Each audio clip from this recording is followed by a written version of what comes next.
안녕하십니까. 수원시 통합정신건강센터장 홍창영입니다. 오늘 강연할 내용은 정신질환자 연계의뢰 체계에 대한 내용입니다. 흔히들 인생을 마라톤에 비유하는데요.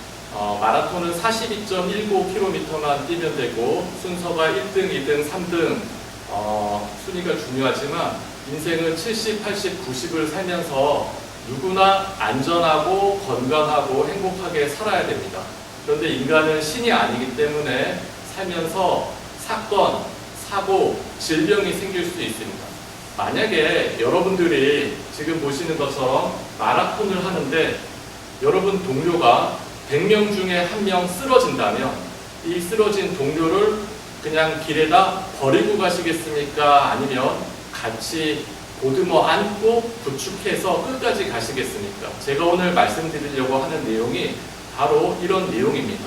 정신병적 상태가 돼서 혼란스러워서 본인이 원하지 않지만 엉뚱한 행동을 하거나 공격적인 모습을 할 수 있는 분들이 100분 중에 1분 정도 있을 수 있습니다. 이런 분들이 생겼을 때 여러분들이 어떻게 이분들을 도와줄 수 있는지에 대한 그런 내용을 강의하도록 하겠습니다. 제가 이제부터 강의하는 내용은 질문을 드리고 이 질문에 대해서 답변하는 형태로 강연을 하도록 하겠습니다. 첫 번째 질문은 이런 겁니다. 뭐냐면 정신이 건강하다라는 것은 무슨 뜻인가? 라는 거죠. 옛날에는 정신질환이 없는 상태를 정신이 건강하다라고 얘기를 합니다. 그런데 최근에는 WHO 정의에 의하면 정신질환은 당연히 없어야 되지만 네 가지가 같이 있어야 됩니다. 첫째는 자신의 능력을 깨닫고, 둘째는 생활 속에 있는 여러 가지 스트레스에 대해서 대처할 수 있어야 됩니다.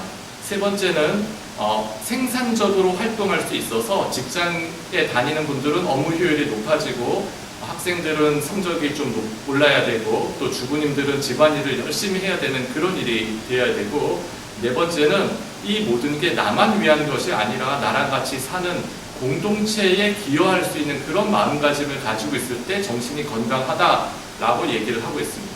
그런데 오늘 강의는 정신질환에 대해서 말씀을 드리도록 하겠습니다.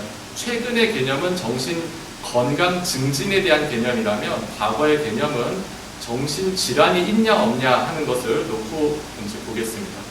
두 번째는 그렇다면 대체 우리나라에는 이런 정신질환자가 얼마나 많은가에 대한 질문인데요.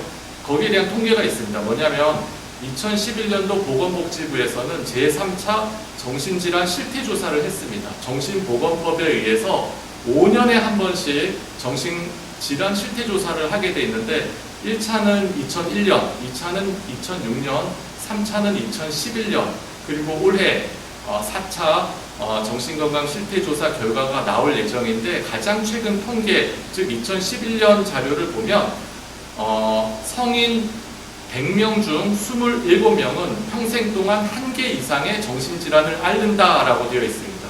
이 연구 내용을 보시면 18살부터 74세까지 6,022명을 대상으로 정신질환 25개를 조사한 겁니다. 즉 우리나라 국민들 전체를 놓고 할 수는 없으니까 6,000명을 대상으로 놓고 쭉 조사를 해보니까 성인 6,000명 대상으로 봤을 때 100명 중에 27명, 즉 10명 중에 3명은 평생 동안 1개 이상의 정신질환을 앓는다라는 통계가 있습니다. 우리나라는 이렇게 정신질환자 수가 100명 중에 27명이지만 미국은 어떨까요? 미국 정신보건원 통계 자료에 의하면 미국은 100명 중에 46명이 평생 동안 1개 이상의 정신질환을 앓는다라고 되어 있습니다. 많은 분들이 이 통계 자료를 말씀을 드리면 깜짝 놀랍니다. 내 주변에 이렇게 정신질환자가 많은가 라고 생각하는데 여러분들이 꼭 아셔야 되는 부분은 정신질환이라는 것은 정신건강에 문제가 생기는 질환을 얘기하는 겁니다. 정신적으로 건강에 문제가 생겨서 일상생활을 하는데 어려움이 있는 상태를 정신질환이라고 얘기를 하는 거죠. 아주 쉽게 말씀드리면 호흡계의 질환이 생기면 호흡계 질환이라고 얘기를 합니다. 아주 가벼운 것부터 아주 심한 것까지 있는데 이 호흡기 점막에 문제가 생기면 가장 가벼운 질환이 감기가 있습니다. 더 심해지면 기관지 염이 있고요. 더 심해지면 폐렴이 되고 더 심하면 폐암이 됩니다. 이 모든 것을 합쳐서 감기, 기관지염, 폐렴, 폐암까지 모두 호흡기 질환이다라고 얘기를 하는 것처럼 정신질환도 아주 가벼운 형태의 정신질환부터 아주 심한 정신병적 상태가 아주 극심한 상태까지 정신질환이 다 포괄적인 개념이다라고 생각을 하시면 좋을 것 같습니다. 세 번째 내용은 그렇다면 정신질환자의 범위를 무엇으로 잡아야 될 거냐 하는 거죠.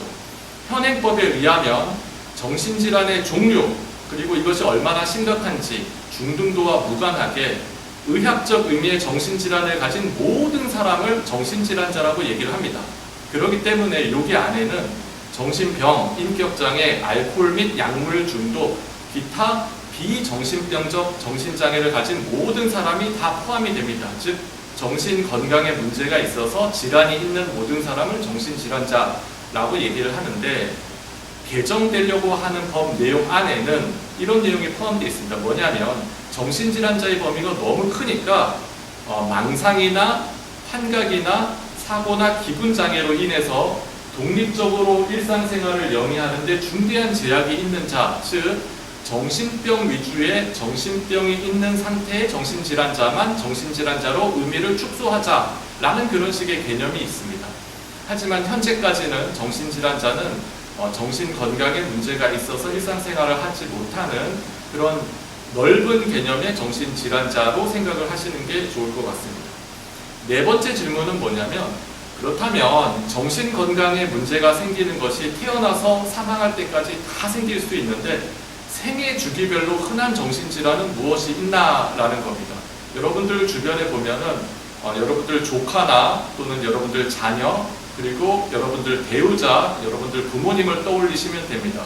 소아 청소년 시기에서는 가장 흔한 것들 이렇게 있습니다. 즉 ADHD, 주의력 결핍 과다 행동 장애, 산만하고 집중력이 안 돼서 여러 가지 문제 행동을 일으키는 그런 ADHD가 있고 두 번째는 발달 장애, 언어 장애, 행동 장애, 각종 정서 장애, 발달상의 문제를 일으키는 발달 장애가 있고 틱 장애, 똑같은 행동을 반복적으로 하거나 똑같은 말을 반복적으로 하는 틱 장애가 있고 혼자 세계에 사로잡혀 있어서 사회생활을 하지 못하는 자폐증, 그리고 IQ가 떨어지는 정신 지체, 그리고 요즘 문제가 많이 되고 있는 게임 중독, 인터넷 중독이 소아 청소년 시기에 생길 수 있는 정신질환입니다.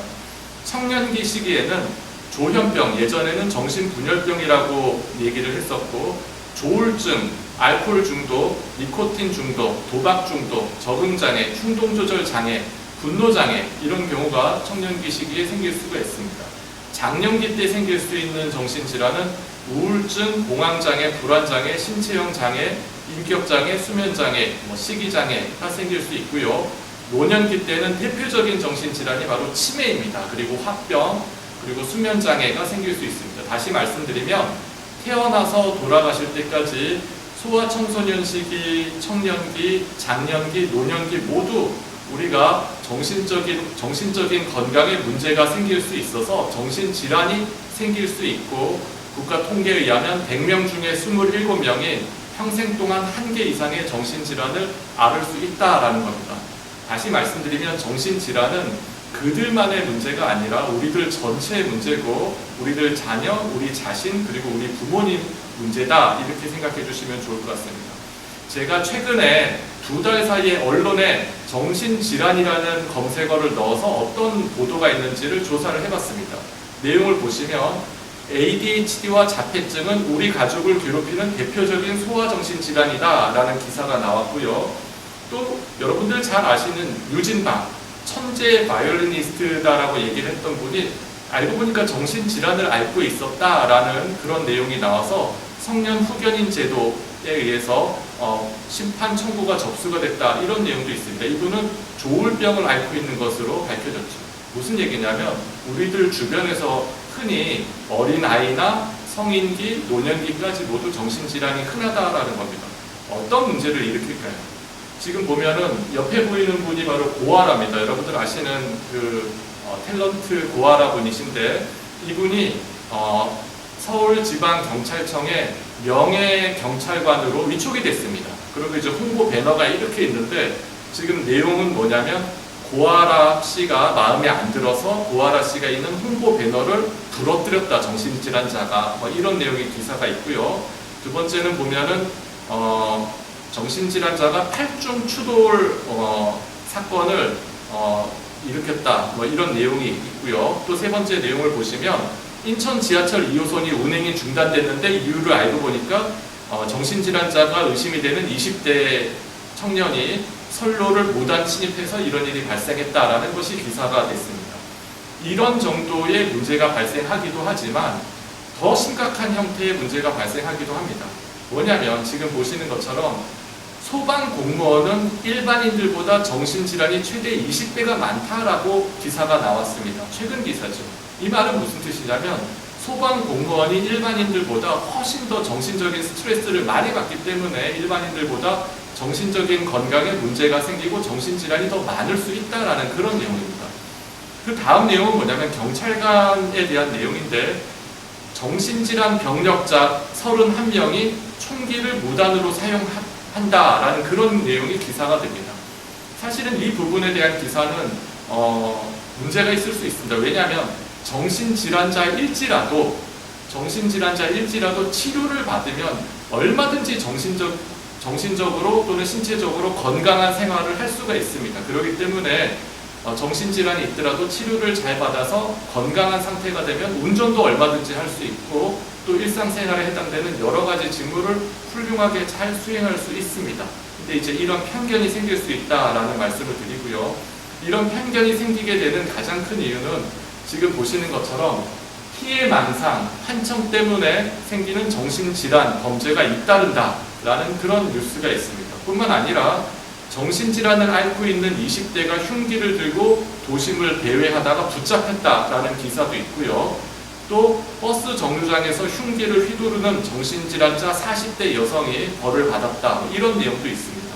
뿐만 아니라 귀에서 환청이 들리는데 누군가 나를 조종한다. 이것은 내 몸에 다른 사람이 들어와서 내 몸을 움직인다라는 조정망상이나 조정환청이 있는 경우에 자신의 의지랑 상관없이 엉뚱한 행동을 하게 하는데 이 엉뚱한 행동이 폭력적이거나 아니면 충동적인 경우는 지금 보시는 것처럼 자신의 부모님을 폭행을 해서 숨지게 하게 하는 그런 일까지 생길 수 있습니다.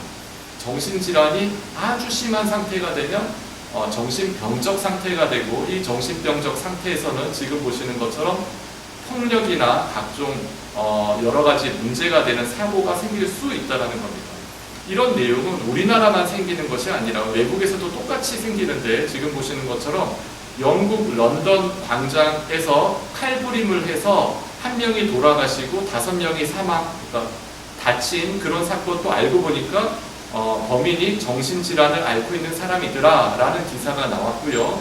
또 하나는 오스트리아에서 60대 정신질환자가 남성이 승객을 공격해서 2명이 부상을 당했다라는 내용도 기사가 나왔습니다. 여기까지 보시면 세상에 정신질환을 앓고 있는 사람이 이렇게 많고 이 정신질환 때문에 사회적으로 크게 문제가 되겠구나 라고 잘못 생각할 수 있습니다.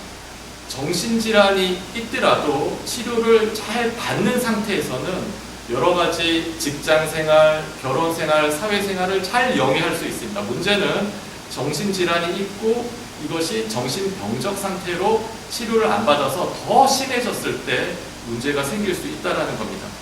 그래서 이 내용과 관련해서 지금 보면은 주동훈 경사님이 신문에 기고를 했습니다. 내용을 자세히 보시면 뭐냐면 정신질환자의 범죄율은 0.08%다.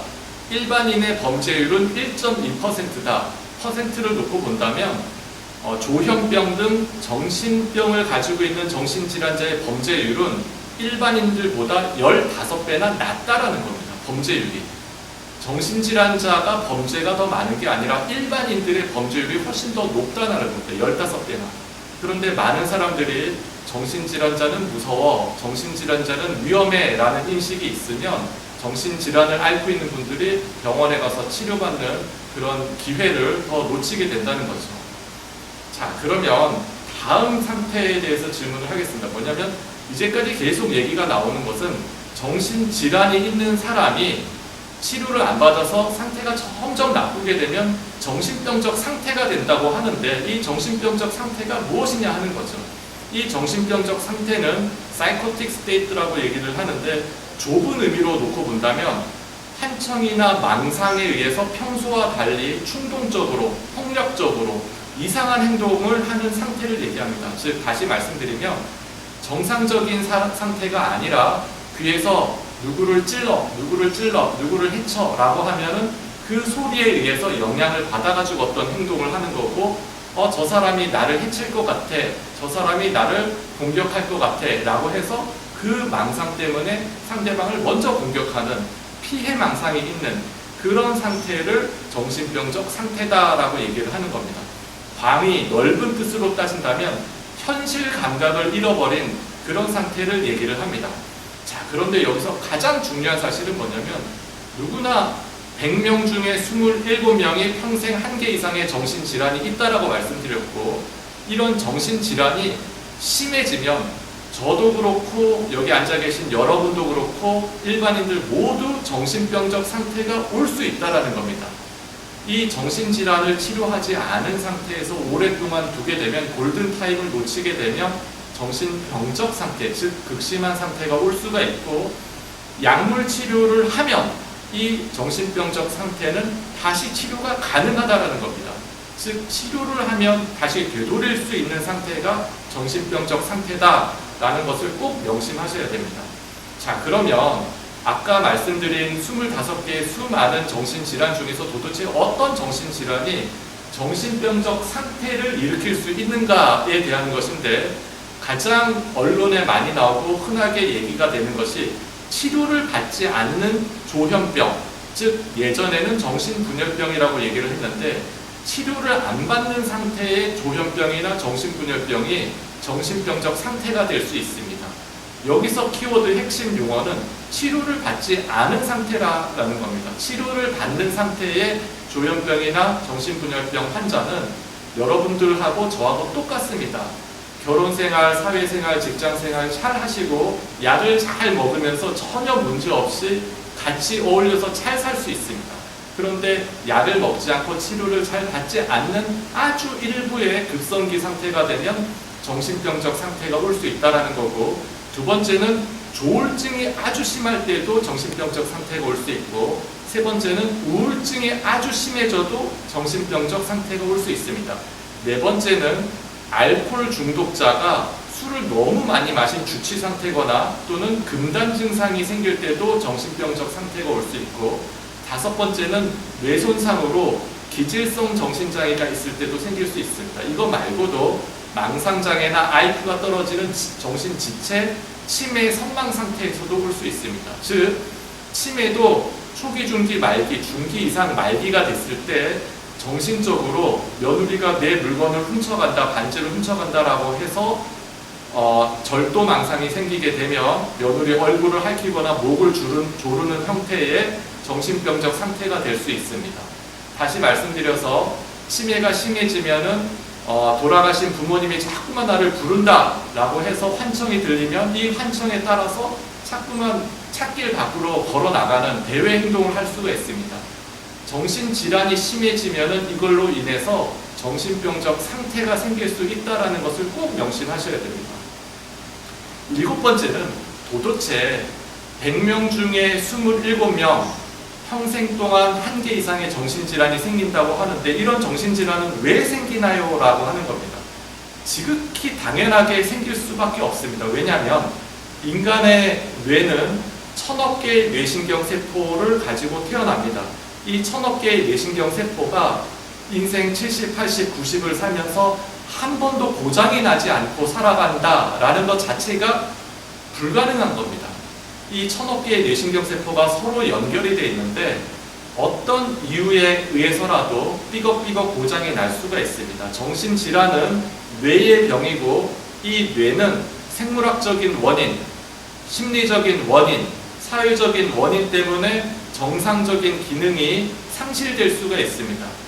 다시 말씀드리면 DNA, 유전적인 이유 때문에 뇌 기능이 떨어질 수도 있고 자라면서 부모님이 어떻게 키웠느냐, 친구들은 누구냐, 어떤 가정 환경에서 어떤 사회 환경에서 자랐느냐 이런 심리적인 것 때문에 생길 수도 있고 여러 가지 살면서 직장 스트레스나 다른 여러 가지 사회적인 이유 때문에도 정신적인 건강에 위협을 받을 수가 있습니다.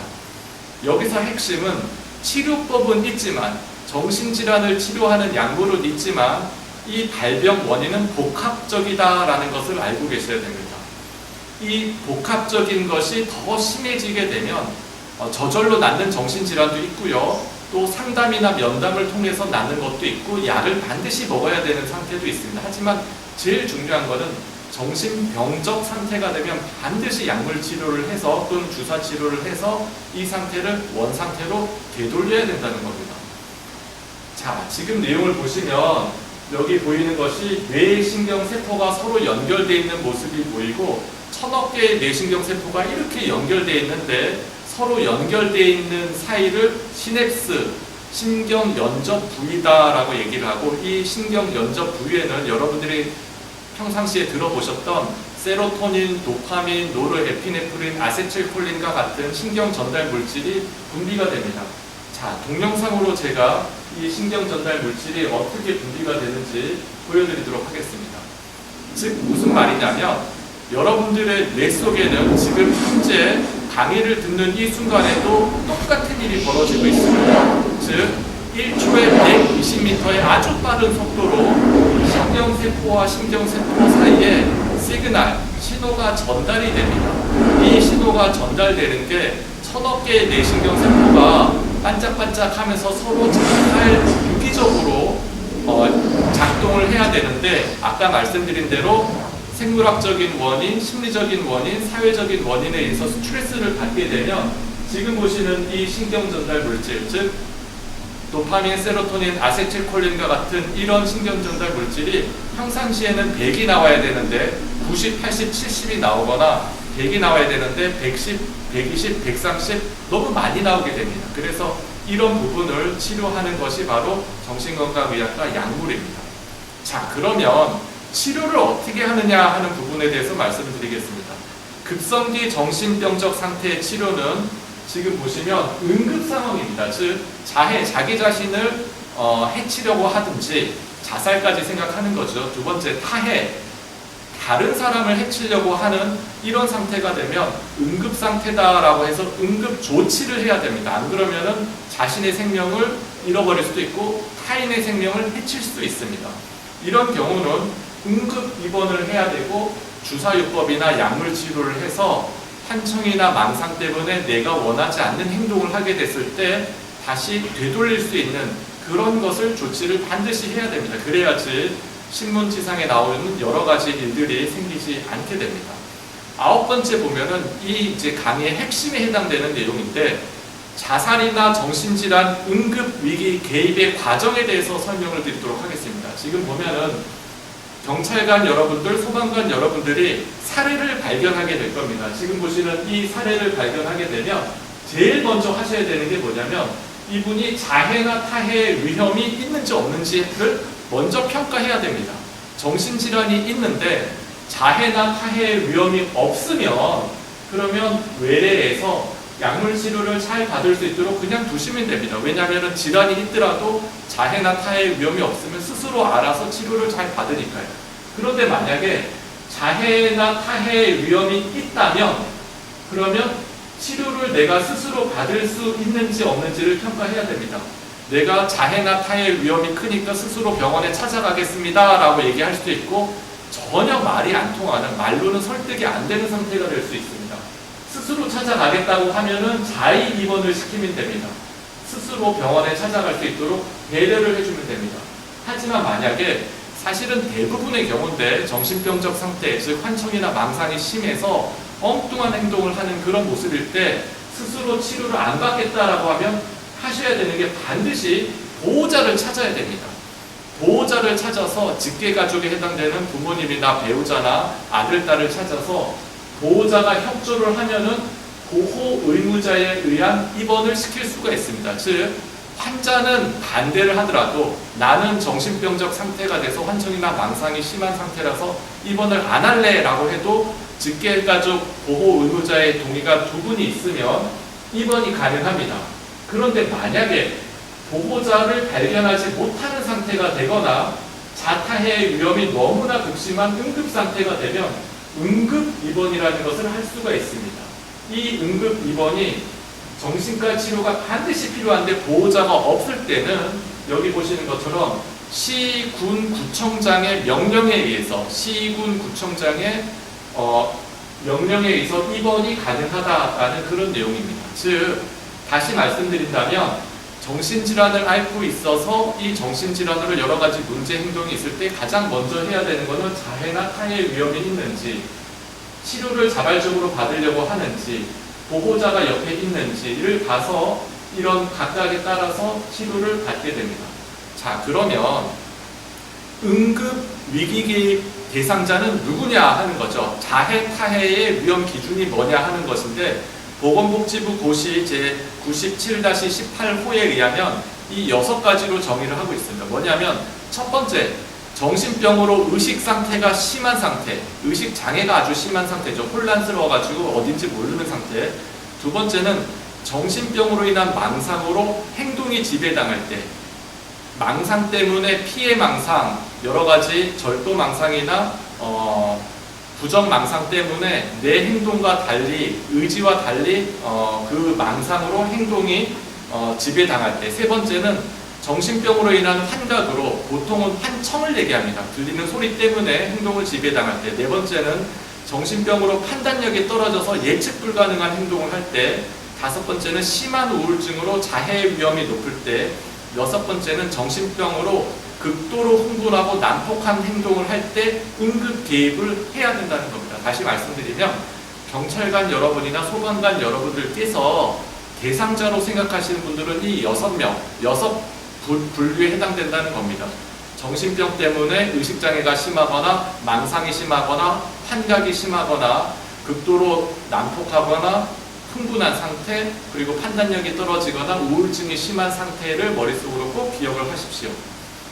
자, 그러면 경찰관 직무집행법 제4조의 내용은 무엇인가에 대한 겁니다. 즉, 경찰관으로서 반드시 해야 되는 것은 무엇인가에 해당되는 건데, 직무집행법 제4조에 의하면 응급구호가 필요한 상당한 이유가 있는 사람, 즉 구호 대상자인 경우를 발견했을 때 다음과 같은 일을 반드시 해야 됩니다. 경찰관이라면 보건의료기관이나 공공구호기관에 긴급구호를 요청하거나 경찰관서 내에 보호하는 등의 적절한 조치를 할 수 있다라고 되어 있습니다.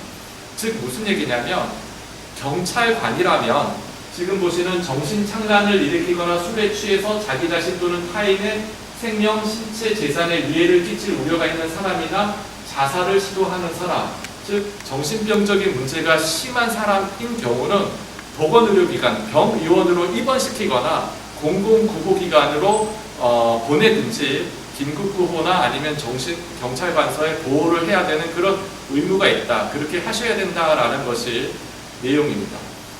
12번째 내용 보시면 112 경찰관의 정신질환자 연계 절차는 어떻게 되냐 하는 건데요. 지금 보시는 것처럼 정신질환자를 발견했을 때는 보호자에게 인계를 시키든지 응급 입원을 진행할 수 있도록 옆에서 도와주셔야 됩니다. 난폭한 행동이나 엉뚱한 행동, 정신 건강에 문제가 있어서 올바른 판단력이 떨어진 상태에서는 옆에서 꼭 잘 이 부분을 도와주셔야 되는데, 스스로 입원하겠다라고 하면 자입원을 할 수 있도록 도와주셔야 되고, 만약에 이도저도 모르겠다, 즉 내가 자해 타해 위험이 없고 정신과적 상태가 있는지 없는지 분명하지 않다라고 하면은 전문가한테 평가를 부탁할 수 있습니다. 그 전문가는 뭐냐면 정신건강증진센터에서 근무하는 정신보건 전문 요원입니다. 즉 정신건강증진센터에 전화를 하셔서 이분의 정신건강 상태가 어떤지 평가를 해주십시오라고 요청을 할 수 있다는 내용입니다.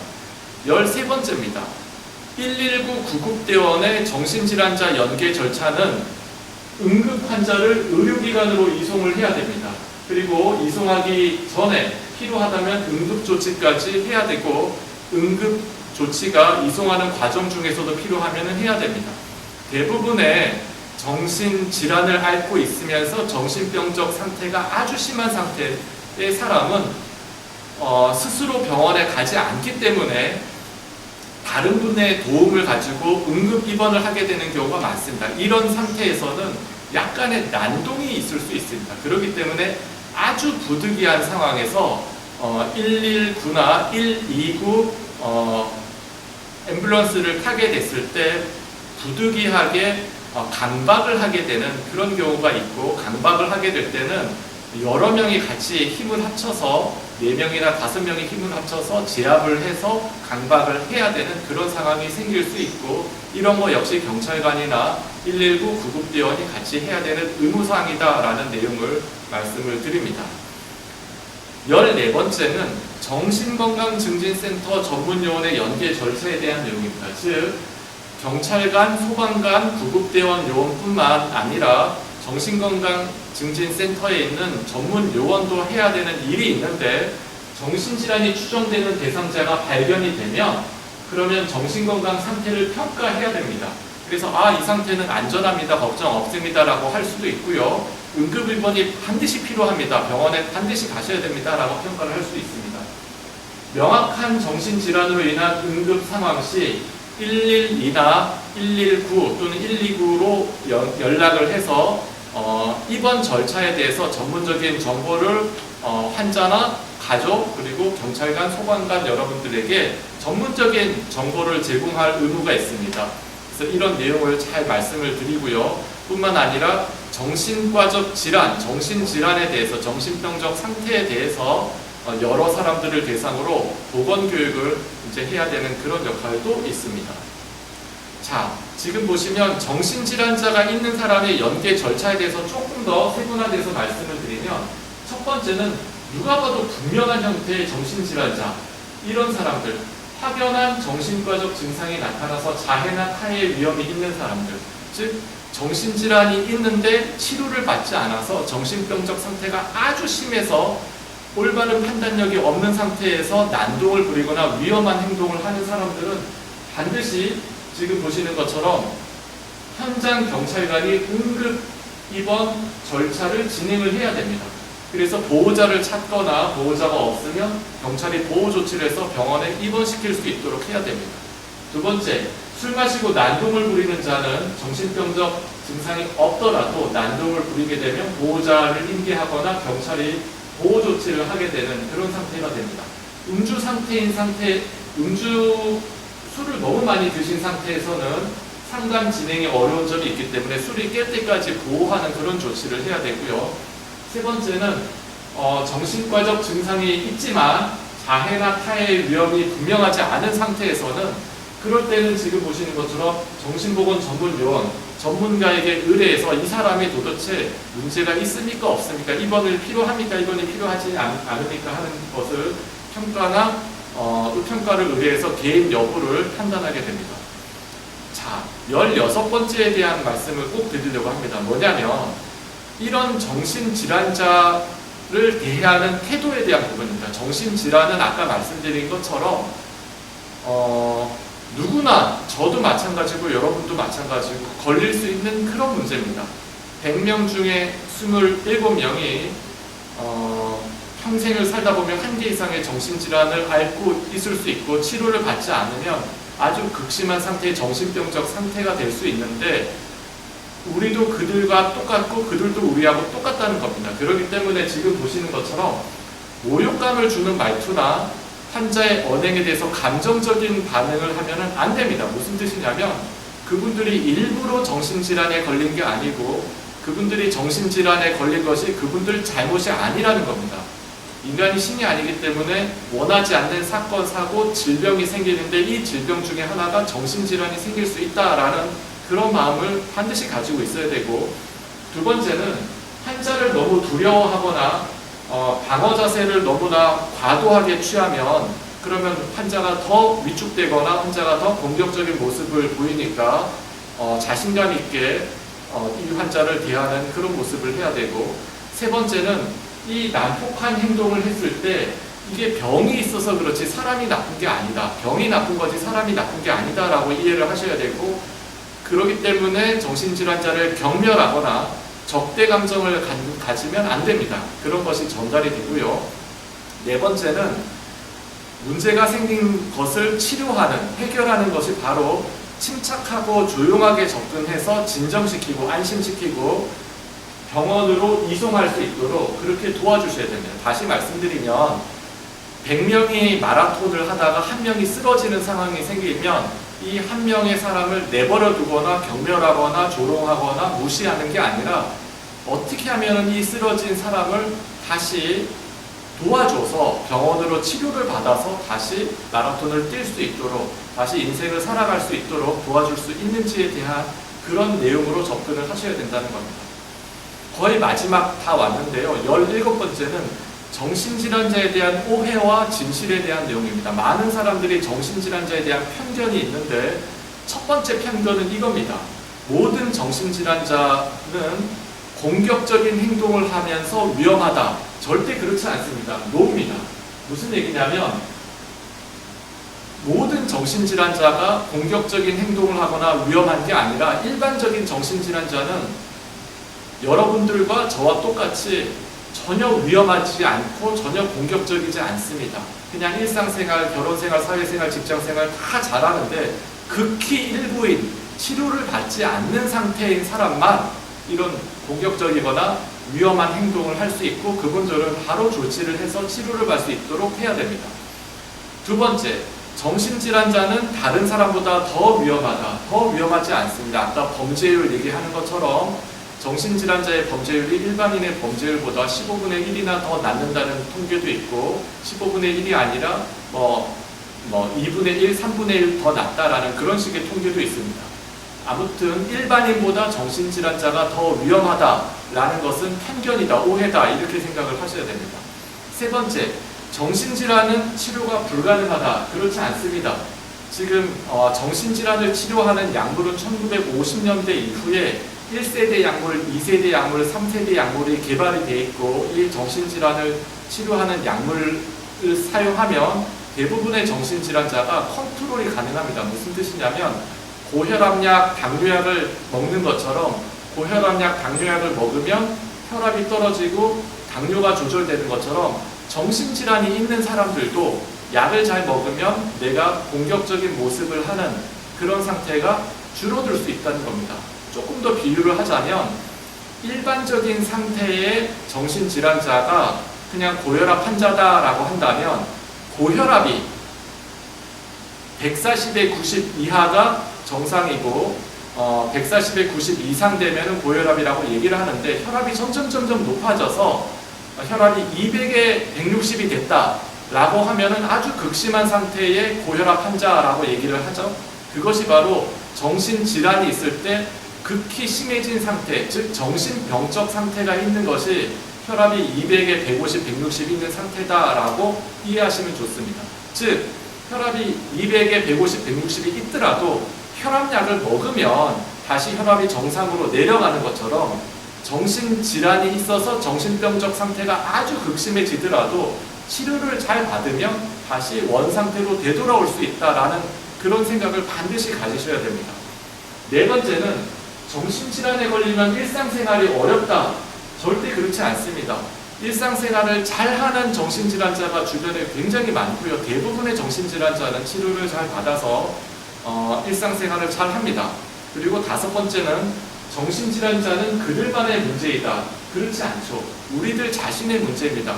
100명 중에 27명이라면 그 27명이 여러분 자신이 될 수도 있고 여러분 자녀가 될 수도 있고 여러분 부모가 될 수도 있습니다. 우리 모두가 힘을 합쳐서 정신질환에 걸리지 않도록 예방해야 되고 혹시 정신질환에 걸리더라도 치료를 잘 받아야 됩니다. 자, 그런데 문제는 지금 보시는 이겁니다. 정신질환에 대한 사회적 편견 때문에 여러 가지 영향이 있는데 영국, 미국, 한국을 비교해보면 정신과 증상이 있고 난 다음에 치료받을 때까지 기간이 영국은 30주, 미국은 52주, 한국은 84주입니다. 즉 정신과 증상, 정신질환이 발생하더라도 사회적인 편견 때문에 병원에 찾아가지 않는다는 겁니다.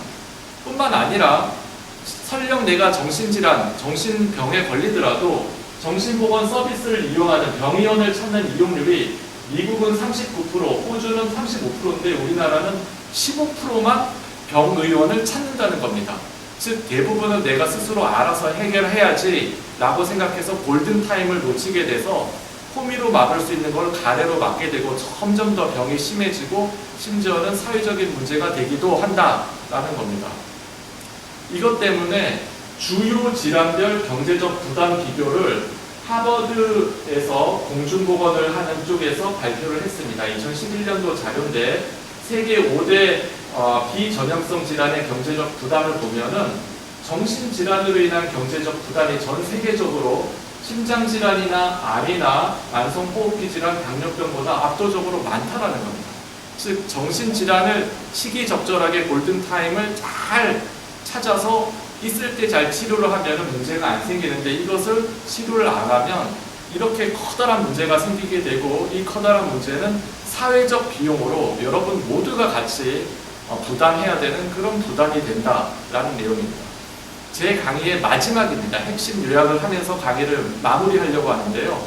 첫 번째는 정신병적 상태가 있는 정신질환자는 적절한 치료를 받기 위한 조치, 즉 응급입원, 보호자 연계, 전문가 평가 의뢰, 보호 조치가 필요하다라는 겁니다.